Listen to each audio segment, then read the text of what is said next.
السلام على الحسين. جسے جہاں سے موقع ملا اس نے ان کٹے سروں پہ پتھر بھی پھینکے. ان کٹے ہوئے سروں کے پیچھے یہ سیدانیاں، آپ زنجیر سے ہاتھ باندھیں گے، ان کے رسی سے ہاتھ بندھے تھے، لیکن میرے مولا سجاد زنجیر کا قیدی، ننگے سر ہیں، کھلے بال ہیں. مگر یہ سارا منظر دیکھا، کوئی اثر نہ ہوا. اور ساتھ میں یہ جملہ بھی سنا کہ ہذہ صبایا بنات رسول اللہ، کہ اے کوفے اور شام والوں سمجھ جاؤ، سن لو، آگاہ ہو جاؤ، یہ رسول اللہ کی بیٹیاں ہیں جنہیں ہم قیدی بنا کے لائے. کوئی اثر نہ ہوا. مگر یہی کوفے اور شام کی عورتیں تھیں جو اوپر سے پتھر پھینک رہی تھیں، جنہوں نے ایک مرتبہ کھجوریں ان اونٹوں کی جانب اچھالی، اور زینب کو کہنا پڑا کہ ہم پر صدقہ حرام ہے، ہم یہ کھجوریں استعمال نہیں کر سکتے. دیکھیے دو جملے، اس کے بعد مصائب آگے بڑھیں گے. کوفے اور شام کی عورتیں یہ نہیں کہہ سکتی کہ ہمیں نہیں پتا تھا کہ یہ خاندان رسول ہے، ہم نے سمجھا عام قیدی. پہلے منادی اعلان کر چکا ہے ہذہ صبایا بنات رسول اللہ، یہ رسول کی بیٹیاں ہیں، معلوم ہے. مگر دوسری بات، اتنے ظالم مرد اور عورتیں، چلے مردوں کی بات چھوڑے، سو عورتوں کی بات کریں. اور عورت نرم دل ہوتی ہے، عورت رقیق القلب ہوتی ہے، عورت دشمن کی پریشانی میں پریشان ہوتی ہے. مگر دل کتنے سخت تھے کہ اس حالت میں بھی پتھر پھینکے گئے، مگر پھر یہ کھجوریں کیوں برسائی گئی؟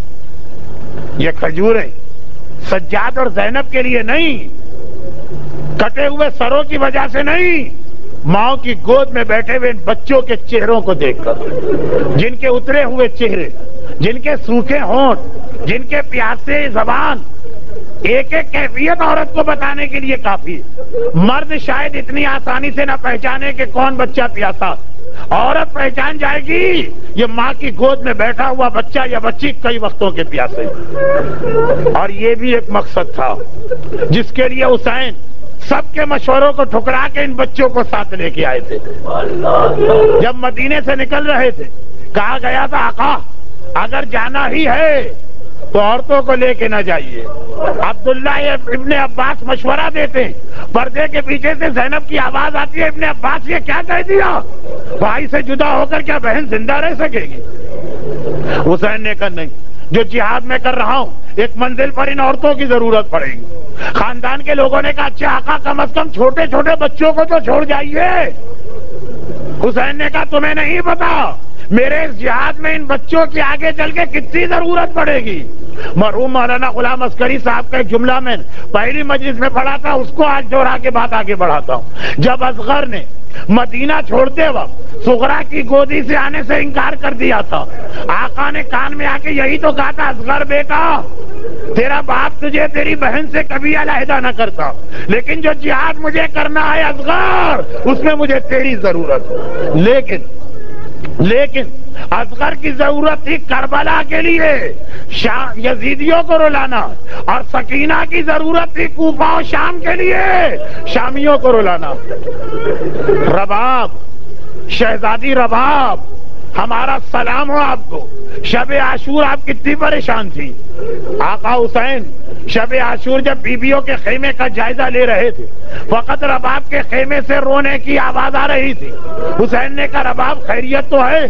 کہا آقا خیریت کہاں ہے، میں دیکھ رہی ہوں کہ ساری بیویاں کل کے جہاد کے لیے اپنا ہدیہ اور تحفہ تیار کر رہی ہیں. یہ قیامت کے دن شہزادی فاطمہ کے سامنے کتنا سرخرو ہو کے جائیں گی. ہائے رباب کتنی بدقسمت ہے، اللہ نے کوئی ایسا تحفہ نہیں دیا جو جہاد میں کام آئے. بڑی اولاد لڑکی ہے سکینہ، اور لڑکیاں میدان میں نہیں جاتی ہیں، اور جو لڑکا ہے وہ اتنا چھوٹا ہے کہ گھٹنوں کے بل چل کے بھی میدان میں نہیں جا سکتا. اے رباب مگر آپ کی اولاد نے تو ایسا جہاد کیا کہ اصغر کے جہاد نے عباس اور اکبر کے جہاد کو پیچھا چھوڑ دیا. عباس و اکبر کے جہاد میں لشکر یزید نہیں رویا تھا تو اصغر کے جہاد میں.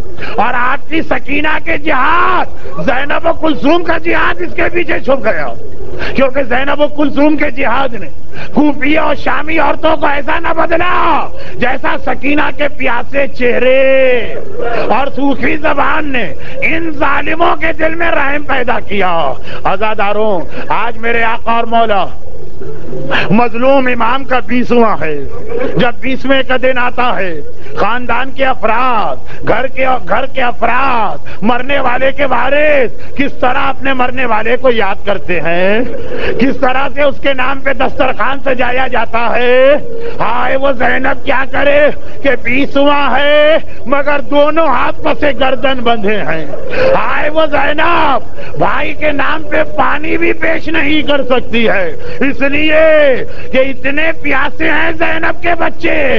پانی کہاں سے آئے کہ کسی فقیر کو دیا جائے، غذا کہاں سے آئے کہ کسی یتیم کو دی جائے. ہائے زینب کے اپنے بچے اتنے پیاسے ہیں کہ آخری جملہ شاید 20ویں اور 10ویں اور 30ویں میں آپ سنتے ہو، راہ شام.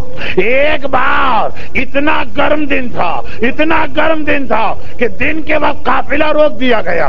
پسر ساتھ سے سپاہیوں نے کہا نہ ہم سے چلا جا رہا ہے نہ ہمارے گھوڑوں سے، گھوڑا تو صحرا کا جانور ہے، کہا اس سے بھی برداشت نہیں ہو رہا. جلدی خیمے لگائے گئے، سارے سپاہی خیمے میں گئے، گھوڑوں کے لیے شامیانے لگائے گئے. اتنی شدید گرمی ہے کہ صحرا کا جانور گھوڑا برداشت نہیں کر پا رہا. ایسی شدید دھوپ ہے کہ میدان جنگ کا سپاہی خیمے میں جا رہا ہے. ارے سارے سپاہی خیمے میں بٹھا دیے گئے، سارے گھوڑے شامیانے کے نیچے لگا دیے گئے. محمد کی بیٹیاں کہاں ہیں؟ حسین کے یتیم بچے کہاں ہیں؟ شمر کا حکم آیا، محمد کی بیٹیوں کو اسی جلتی ریتی میں بٹھاؤ، ننھے بچوں کو اسی جلتے سورج کے نیچے بٹھاؤ.